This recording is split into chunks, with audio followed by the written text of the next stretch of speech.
Hi, this is Shankar. Today my class is in India prestigious institutes IIT, NIT, IIIT. So I am going to discuss three institutes in India. So this video is useful for upper primary and high school students especially. All plus 2 students also this is a useful information. So ఈ మధ్య కాలంలో తల్లిదండ్రులు బాగా ఆలోచించేది ఏంటంటే తన పిల్లలని ఐఐటీలో, ఎన్ఐటీలో, IIITలో join చేయిస్తే వాళ్ళ కెరీర్ బాగుంటుంది అనేది ఒక ఆలోచన ఈ మధ్యకాలంలో బాగా చర్చనీయాంశమైంది. సో అందుకని 6th, 7th క్లాస్ ఉన్నప్పుడే పిల్లవాడిని ఐఐటి స్కూల్లోనే వెతుకుతున్నారు. ఐఐటీలో వేయడం వల్ల +2లో మనకు అడ్వాంటేజెస్ ఉంటుందని. సో అందువలన ఈ ఎంట్రన్స్ ఎలా రాయాలి, ఎలా ఉంటుంది, ఎన్ని కాలేజెస్ ఉన్నాయి ఐఐటీలో అని మనం ఇప్పుడు డిస్కస్ చేసుకుందాం. So here in India, prestigious institute IITs, NITs, IIITs. IITs means Indian Institute of Technology, ఇవి 23 ఉన్నవి. NIT means National Institute of Technology, ఇవి 31 ఉన్నాయి. Next IIITs means Indian institute of information technology, ఇవి టోటల్గా ఇండియాలో అప్రాక్సిమేట్ 26 ఉన్నాయి. అంటే భారతదేశంలో ఇంతకంటే గొప్ప విద్యాలయాలు లేవు. సో ఇవే గొప్ప విద్యాలయాలు. సో భారత ప్రధానమంత్రి నెహ్రూ గారు 1951లో ఈ ఐఐటి కాన్సెప్ట్ అనేది మన అమెరికా నుంచి తీసుకొచ్చారు. సో ఫస్ట్ ఐఐటి స్థాపించారు ఎక్కడ అంటే first IIT in India, IIT Kharagpur. It is belongs to west Bengal state. ఈ 1951లో దీన్ని ఎస్టాబ్లిష్ చేశారు. సో ఇప్పుడు రైట్ నౌ ఇండియాలో ఐఐటీలు 23 ఉన్నాయి భారతదేశం మొత్తంలో. సో ఈ ఐఐటీలోకి వెళ్ళడానికి క్వాలిఫికేషన్స్ ఏంటి అని అంటే ఇంటర్మీడియట్ కంప్లీట్ అయి ఉండాలి, +2. ఇక్కడ ఏంటి ఉండాలి, గ్రూపు ఎంపీసీ ఉండాలి, మ్యాథ్స్, ఫిజిక్స్, కెమిస్ట్రీ కంపల్సరీగా ఉండాలి. సో ఈ క్వాలిఫికేషన్స్ ఉన్న తర్వాత వీళ్ళు రాయాల్సిన ఎగ్జామ్ ఏంటంటే జేఈఈ అని ఒక ఎగ్జామ్ ఉంటుంది. ఈ ఎగ్జామ్ పేరు ఏంటంటే joint entrance exam.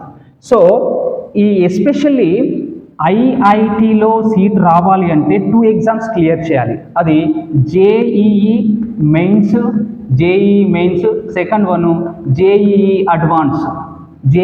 Advance. So JEE means ఏంటంటే joint entrance examination. Here joint entrance examination advance, ఈ 2 ఎగ్జామ్స్ క్వాలిఫై అయితేనే ఐఐటిలో సీట్ వస్తుంది. సో జేఈఈ ఒక్కటే క్వాలిఫై అయితే ఎన్ఐటీలో సీట్ వస్తుంది, IIITలో సీట్ వస్తుంది. సో ఇది toughest exam in India, across the India. JEE ఒకవేళ ఐఐటీలో సీట్ రావాలి అని అంటే మెయిన్స్ క్వాలిఫై కావాలి, అడ్వాన్స్ క్వాలిఫై కావాలి. సో ఇదేంటంటే ఎవ్రీ ఇయర్ ఎంతమంది అప్లై చేస్తారంటే దాదాపు 10 లక్షల మంది వరకు అప్లై చేస్తారు. జేఈ మెయిన్స్, జేఈ అడ్వాన్స్ కూడా. ఇది క్వాలిఫై అయిన వాళ్ళే ఇది రాయాలి. సో అందుకనే ఒకవేళ 10 లక్షల మంది అప్లై చేస్తే 10 lakhs మంది అప్లై చేస్తే ఇందులో 2% మాత్రమే సీట్లు ఉంటాయి. అంటే దాదాపు 23 ఐఐటీలు ఉన్నాయి. 23 ఐఐటీలో 800 సీట్లు యావరేజ్గా అనుకుంటే దాదాపు 17,000 నుంచి 18,000 సీట్లు మాత్రమే ఫిల్ అవుతాయి అక్రాస్ ద ఇండియా ఐఐటీలలో. సో అందుకనే హై కాంపిటీషన్ ఉంటుంది.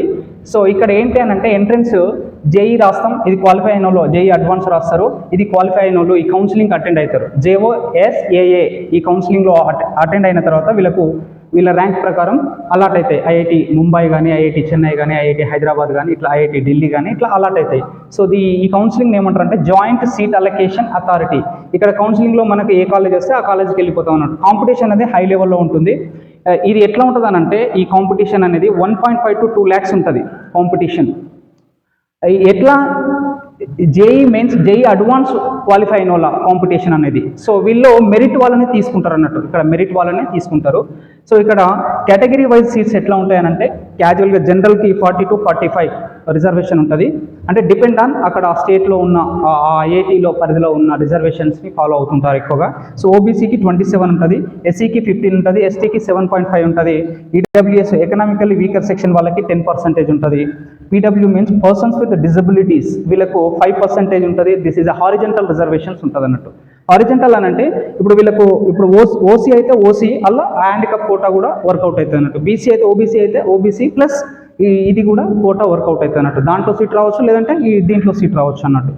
సో నెక్స్ట్ ఈ ఐఐటీలో సీట్ తెచ్చుకోవడం వల్ల మనకేంటి, what is advantages? Here advantages ఏంటంటే బెస్ట్ ఫ్యాకల్టీ ఉంటుంది ఈ ఇన్స్టిట్యూట్లో జాయిన్ అయితే. సో ఇక్కడ అడ్వాన్స్ ల్యాబ్స్ ఉంటాయి, హై క్వాలిటీ ఎడ్యుకేషన్ ఉంటుంది, ఇంకా నెక్స్ట్ హై శాలరీస్ ఉంటాయి, గ్లోబల్ ఆపర్చునిటీస్ ఉంటాయి, ఇన్నోవేషన్స్ ఉంటాయి. మనం స్టార్టప్స్ చేసుకోవడానికి, వినూతనమైన ఆలోచనలు రావడానికి ఇట్లాంటి విద్యాలయాల్లో చదవడం ఒక కళ, డ్రీమ్. నెక్స్ట్ ఏంటంటే ఎన్ఐటి నేషనల్ ఇన్స్టిట్యూట్ ఆఫ్ టెక్నాలజీలో జాయిన్ కావాలి అని అంటే ఎట్లా అని అంటే, ఇందులో ఫర్ ఎగ్జాంపుల్ వరంగల్ తీసుకుందాం, మన తెలంగాణలో వరంగల్ ఉంది. ఈ వరంగల్లో ఎంత ఉంటాయంటే సపోజ్ ఇది 800 సీట్లు ఉంటాయి ఎన్ఐటీలో. దీంట్లో 450 సీట్లు లోకల్ స్టేట్ అంటే తెలంగాణ వాళ్ళకు, పీజీ వాళ్ళకు, ఇంకా 400 సీట్లు అనేవి ద రెస్ట్ ఆఫ్ ద అంటే మన స్టేట్ కాకుండా మిగతా ఇప్పుడు వేరే స్టేట్ వాళ్ళు ఉంటారు, the rest of the world, మిగిలిన ప్రపంచంలో ఎవరైనా వచ్చి ఈ 450 సీట్లకు పోటీ పడవచ్చు అన్నట్టు. అంటే ఈ మన తెలంగాణకి ఏమో 450 సీట్లు ఉంటాయి, మిగతా రాష్ట్రాలకు, భారతదేశంలో మిగతా రాష్ట్రాలు ప్లస్ మిగతా ప్రపంచంలో ఉన్న ఏ దేశం వాళ్ళు కూడా ఇవి రాసుకోవచ్చు అన్నట్టు. So this is 450. సో ఇట్లా ఫిల్ అవుతాయి అన్నట్టు. కానీ ఇలా ఉండే బ్రాంచెస్ ఏంటంటే మొత్తం ఇంజనీరింగ్ బ్రాంచెస్ అన్నట్టు, ఇంజనీరింగ్ సంబంధించిన బ్రాంచెసే ఉంటాయి. సో ఏమైనా డౌట్ వస్తే కామెంట్ చేయండి. Please subscribe my channel, don't forget. Thank you.